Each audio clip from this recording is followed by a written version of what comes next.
This week on indyTV. Halloween weekend brought out the costumes and fun, and in Durango tradition, the Rocky Horror Picture Show was once again hosted by the Henry Strader Theater. indyTV interviewed some people about the show and why they feel it's an important part of the LGBTQ conversation.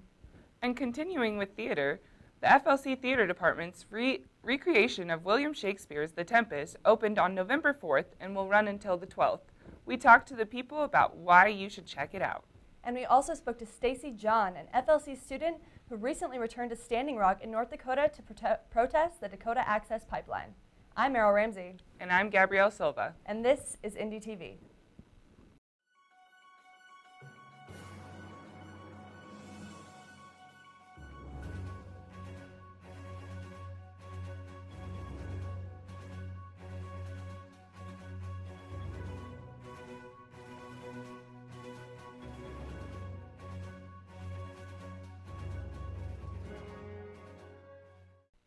On Halloween weekend, the Henry Strader Theater hosted 3 nights of Richard O'Brien's Rocky Horror Picture Show, live on stage.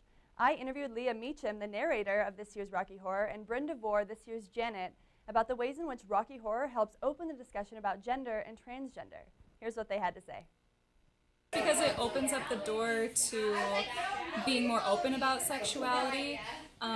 It is pretty campy and makes kind of a campy claim about sexuality, but I think that's kind of the point, is to like have fun with it, and I would hope that people feel empowered about it. I've watched Rocky since I was a little girl, and for the longest time I did not know Frank was a man, and I think that, says something about the show. I mean, I was like a little girl, my family was into it, and I've always been okay with the idea of transgender people, and I think that's largely from this production. And I think it's something right now in society that we need to be hearing as things go into Congress and we're discussing, gender in bathrooms and everything. But yeah, I think it'll make a big impact, especially now with what's going on.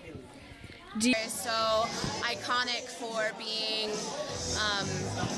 a playground for all things transgender, transsexual, subculture, counterculture, cult classics.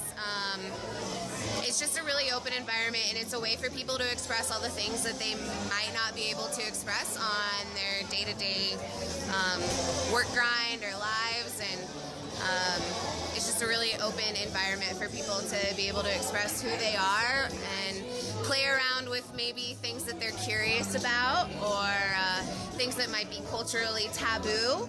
And I think that's why people keep flocking to it year after year. I also interviewed Nancy Stauffer, the coordinator of diversity programming here at FLC, and student Jennifer Holling to get information about the transgender community here on campus, as well as the climate of safety and comfort in regards to our LGBTQ community.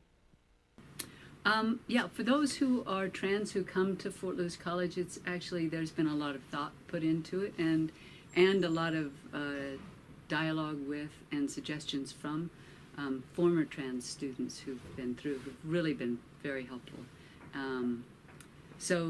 Gender neutral bathrooms is a really important part, and there are a bunch all across campus. I think with the first Dept was about 5 years ago, and the first year that I was here was the first gender neutral bathroom that was posted as gender neutral bathroom on campus, and I think that was over actually I'm pretty sure it was in Burnt Hall, where that's no longer here now, where they've done construction. Mm-hmm. But since that time, there's been preferred first names, being able to have your preferred first name available for emails and directory listings, so that students who have not made a legal change of name can still be comfortable in using the name that they have chosen. Students here are, for the most part, extremely friendly, open, and understanding. It seems that all of them have, at least at one time or another, had brushes with LGBT community. And forgive me. for the most part, they're great people. The only thing I would say is that when it comes to online interactions, under cases where anonymity might be a thing, there tends to be a more harsh reaction. But that's something that LGBT people have to deal with all over the internet. So it doesn't feel like it should be isolated to this community. Well, it was sure a fun show. The first night, opening night, was a full house. I think they were even turning away people at the door, and there was certainly a lot of audience participation. Yeah, I'm super bummed I couldn't make it this year, but luckily it will be here again next year.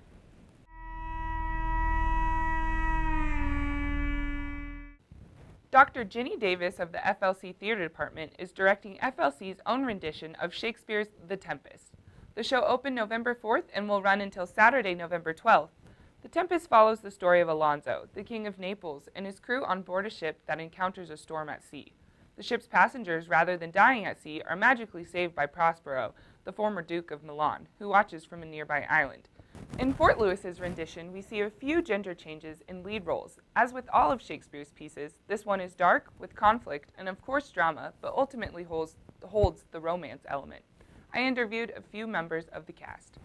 One of the things that I think is particularly exciting about this play is that we have 3 student designers for this show. So Monique Collier has done the lights, Izzy Struess has done the costumes, and Sarah Casimir has done the sound for this show. So that's kind of it's really a unique experience as an undergraduate to have your design work on a main stage season. That's one of the advantages of a small liberal arts college here, is that we give them that opportunity. So you're going to be seeing the work of our students, the design work of our students, and it's pretty fantastical, and as you can imagine, with fairies and sprites and servants, and we're in a magical land, so there's pretty fun stuff going on. Since all of the different elements of tech and arguably performance have been dictated rather largely by the students themselves, it kind of has made things feel a lot more intrinsically motivated, I'd say, and that's been kind of exciting for this project in particular. What a fun rendition of Shakespeare's The Tempest. Some big changes, but still overall very successful. After talking to all these cast members, I'm very excited to get in and see the show, and just hearing all the work that's been put in is really outstanding. With significant events taking place in North Dakota involving the peaceful protesters of the Dakota Access Pipeline, a student, Stacy John, decided to return to Standing Rock earlier than she anticipated. Her original plan was to wait until Thanksgiving break to return to Standing Rock, but with recent increases in police actions, such as the use of rubber bullets, tear gas, and other devices, Stacy decided that she needed to go back to Standing Rock and help defend the native lands and help protest. This is what she had to say. So I don't know if many people really understand this, but like way back when Indigenous people were put on reservations, and from these treaties were made with Indigenous people just throughout history in general. And the treaty that this pipeline specifically affects is the Fort Laramie Treaty of 1851. And in that treaty it says that Lakota land, where they set up the frontline camp, was unceded, meaning they never gave up that land. But then DAPL Company, Dakota Access Pipeline Company, is saying that they bought that tract of land from a farmer. But, those lands were never ceded. So that's why that's like the biggest treaty it's affecting right now. And that's why Indigenous people are holding their ground there up at the frontline camp. And it's just escalating, and I think people just don't understand, the extent of it. And I also think, in a sense, it is important that we have people rallying behind us, such as Shailene Woodley, Reverend Jackson, and Mark Ruffalo. And I think them getting the word out is helpful, but what they really need now is people actually there on the ground to actively protect them and actively, just be there on the ground. And another thing that they really need help with is contributing to these GoFundMe accounts, for attorney fees, pretty much. Like I said, just yesterday alone, there was over 100 arrests. I think overall, there has been at least 300 to 400. And a lot of these are unlawful. And so people are fundraising for, their attorney fees that they're going to face. A lot of these charges that I've seen firsthand, one of them is trespassing, and another one is conspiracy to incite a riot, conspiracy to destroy government property, just these ridiculous, exaggerated charges that they're doing to these people. And yeah, but the people are not going to back down. I think the people are going to remain as peaceful as they can, just remain full of prayer and everything. So, I mean, right now, all I can think of is just really, they need people there. Yeah. These pipelines aren't anything new. This is just the first time that people have stood up to it. And this is the first time that, this multi-billionaire corporation is actually being challenged.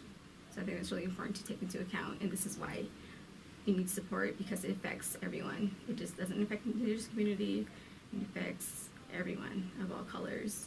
It affects my children, your children, their children, even the law enforcement officials' children as well. So I hope people can just realize how big this is. That's it for this week. Thanks for watching. And be sure to check out the big yellow boxes on campus for the latest print issue of The Independent. I'm Meryl Ramsey. And I'm Gabby Silva, and we'll see you on campus.